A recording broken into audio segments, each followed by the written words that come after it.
नमस्कार. इयत्ता 8वी पास होऊन 9वीत गेलेल्या सर्व विद्यार्थ्यांचं हार्दिक अभिनंदन.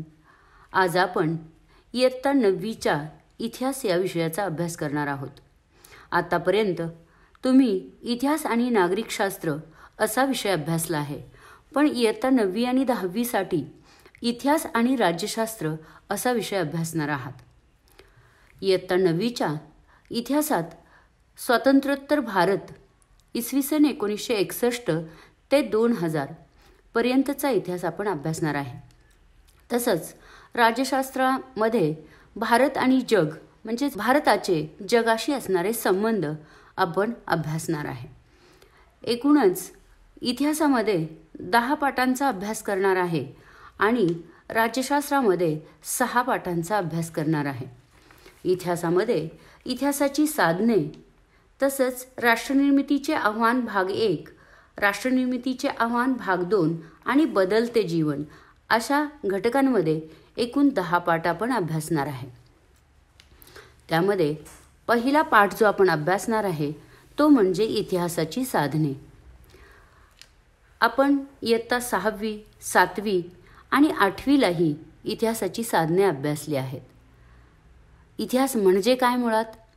तर इतिहास म्हणजे भूतकाळात घडून गेलेल्या घटनांची सुसंगत, शास्त्रशुद्ध आणि पद्धतशीरपणे केलेली मांडणी. याला आपण इतिहास म्हणतो. म्हणजे गतकाळात घडलेल्या घटनांचा अभ्यास असतो. इतिहासाचे 3 कालखंड पडतात: प्राचीन कालखंड, मध्ययुगीन कालखंड आणि आधुनिक कालखंड.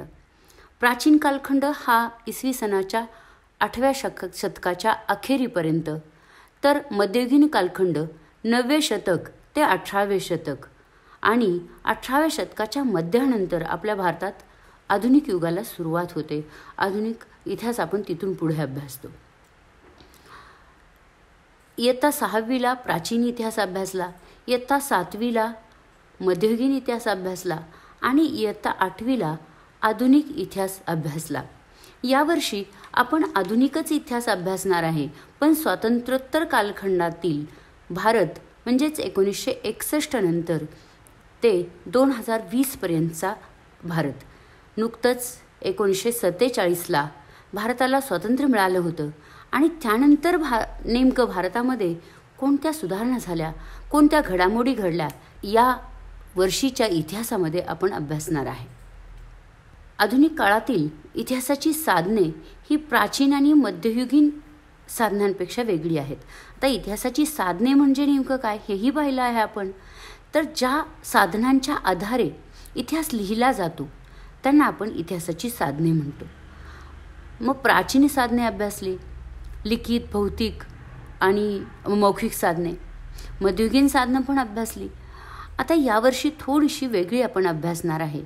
आतापर्यंत आपण फक्त 3 साधनांचा अभ्यास केला होता, किंवा 8वीमध्येही तुम्ही केला असेल की दृक साधने, श्राव्य साधने. तर यावर्षी देखील आपण लिखित साधने, भौतिक साधने, मौखिक साधने आणि दृकश्राव्य माध्यमातील साधने इत्यादींचा अभ्यास करणार आहे. तर इतिहास, आधुनिक इतिहास हा लिखित, भौतिक, मौखिक आणि दृकश्राव्य माध्यमातील साधनांच्या आधारे अभ्यासता येतो.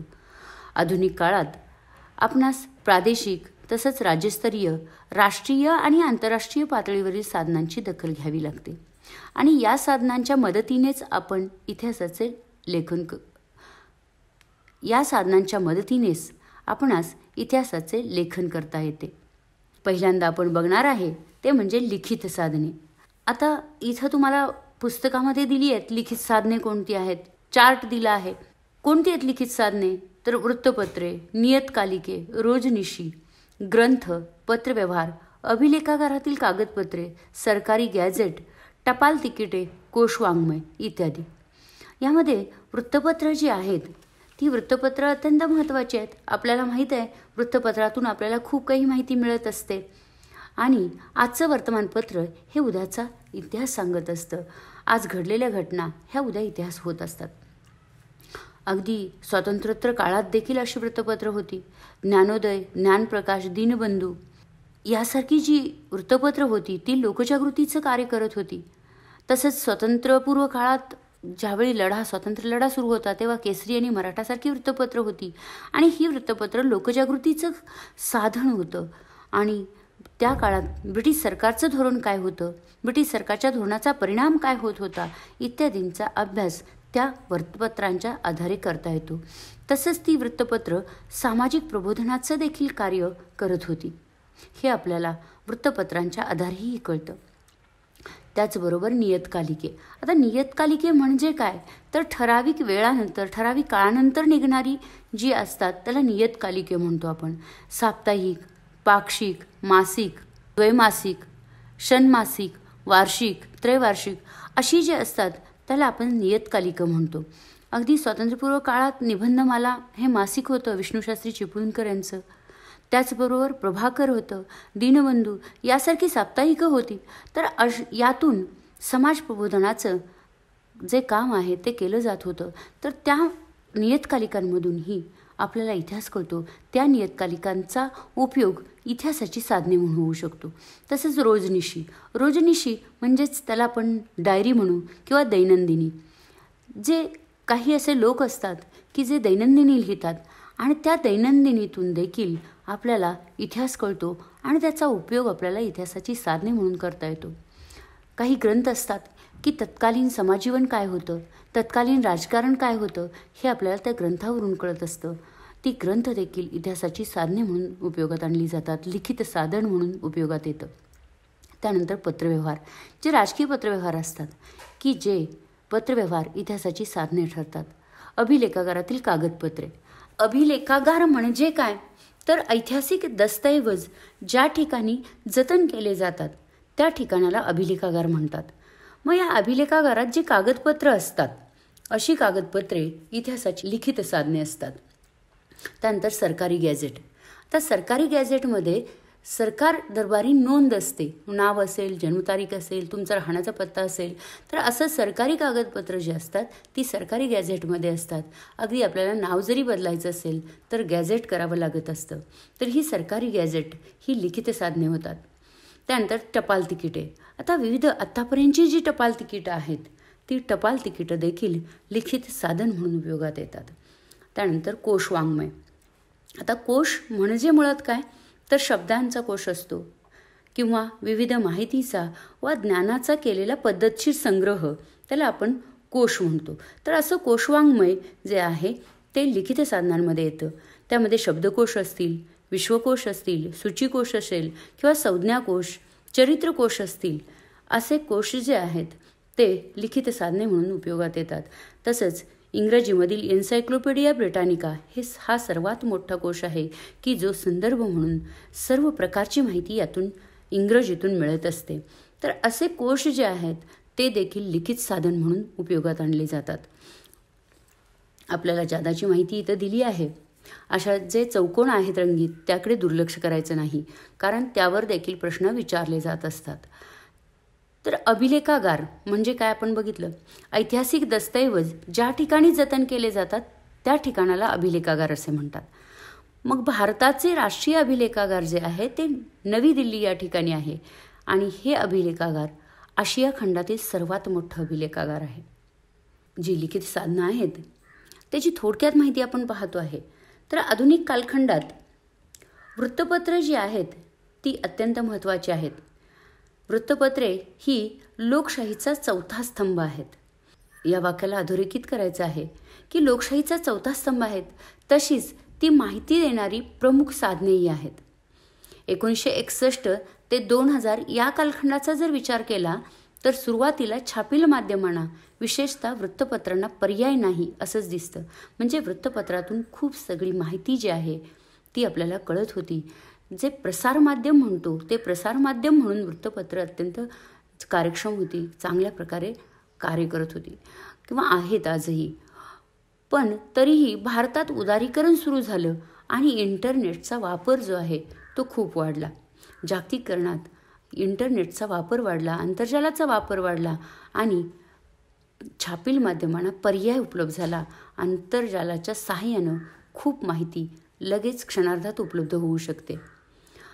अर्थातच असं झालं तरी छापील प्रसारमाध्यमांचं जे सामर्थ्य आहे हे अजूनही कमी झालेलं नाही, ते कायम आहे. म्हणजेच वृत्तपत्र जी आहेत ती महत्त्वाचीच आहेत. तर वृत्तपत्रांमधून आपणास राष्ट्रीय घडामोडी तसंच आंतरराष्ट्रीय घडामोडी, राजकारण, कला, क्रीडा, साहित्य तसंच समाजकारण आणि सांस्कृतिक घडामोडी कळतात. मानवी जीवनाशी संबंधित असणाऱ्या गोष्टी वृत्तपत्रात येतात आणि राष्ट्रीय पातळीवर काम करणाऱ्या वृत्तपत्रांनी आपल्या प्रादेशिक आवृत्त्या सुरू केलेल्या आहेत. अनेक वृत्तपत्र जे आहेत त्यांच्या प्रादेशिक आवृत्त्या असतात. उदाहरणार्थ आपलं कोल्हापूर परिसर किंवा सांगली आवृत्ती असते. तसे प्रत्येक जिल्ह्याच्या आवृत्त्या असतात आणि त्यांच्या विविध विषयांची माहिती देणाऱ्या पुरवण्या देखील असतात. छापील माध्यमात चळवळीची मुखपत्र तसंच राजकीय पक्षांची दैनिके वा साप्ताहिके, मासिके, वार्षिके ही महत्त्वाची असतात आणि काही वृत्तपत्रे तर वर्षाच्या शेवटी वर्षभरातील महत्त्वाच्या घटनांचा आढावा घेणाऱ्या पुरवण्याही काढतात आणि त्यातून आपणास वर्षभरातील प्रमुख घटना समजण्यास मदत होते. म्हणजेच वृत्तपत्र हे लिखित साधन अत्यंत महत्त्वाचं आहे. त्यानंतर पुढचा मुद्दा आपण अभ्यासणार आहे तो म्हणजे press trust of India PTI. 1953 नंतर भारतात बहुसंख्य वृत्तपत्रांसाठी सर्व महत्त्वाच्या घटनांचे प्राथमिक तपशील जे आहेत, महत्त्वाच्या विषयांवरील लेख यासाठी प्रेस ट्रस्ट ऑफ इंडिया हा महत्त्वाचा स्रोत आहे. म्हणजेच PTI ही सरकारी वृत्तसंस्था असून देशभरातील वृत्तपत्रांना बातम्या आणि महत्त्वाचे लेख पुरवत असते. वृत्तलेख, छायाचित्रे तसंच आर्थिक वैज्ञानिक विषयावरील लेख वृत्तपत्रांना पुरवलेले आहेत. PTIने ऑनलाईन सेवा देखील सुरू केली आहे. 1990च्या दशकात PTIने टेलिप्रिंटर्सऐवजी उपग्रह प्रसारण तंत्राद्वारे देशभर बातम्या पाठवायला सुरुवात केली आहे. आधुनिक भारताच्या इतिहास लेखनासाठी हा मजकूर अत्यंत महत्त्वाचा आहे. म्हणजे PTI ही सरकारी संस्था जी आहे ती वृत्तपत्रांना बातम्या, छायाचित्रे, आर्थिक वैज्ञानिक लेख जे आहेत ते पुरवण्याचं काम करते. तसंच माहीत आहे का तुम्हाला, या सदरामध्ये आपल्याला माहिती दिली आहे की छापील माध्यमात भारत सरकारच्या प्रकाशन विभागातर्फे काढण्यात येणाऱ्या वार्षिकामधील माहिती ही विश्वसनीय असते. उदाहरणार्थ माहिती व प्रसारण खात्याने इंडिया 2000 हा वार्षिक संदर्भ ग्रंथ प्रसिद्ध केला आहे. सदर ग्रंथ जो आहे तो संशोधन, संदर्भ व प्रशिक्षण या विभागांतर्गत तयार केला आहे.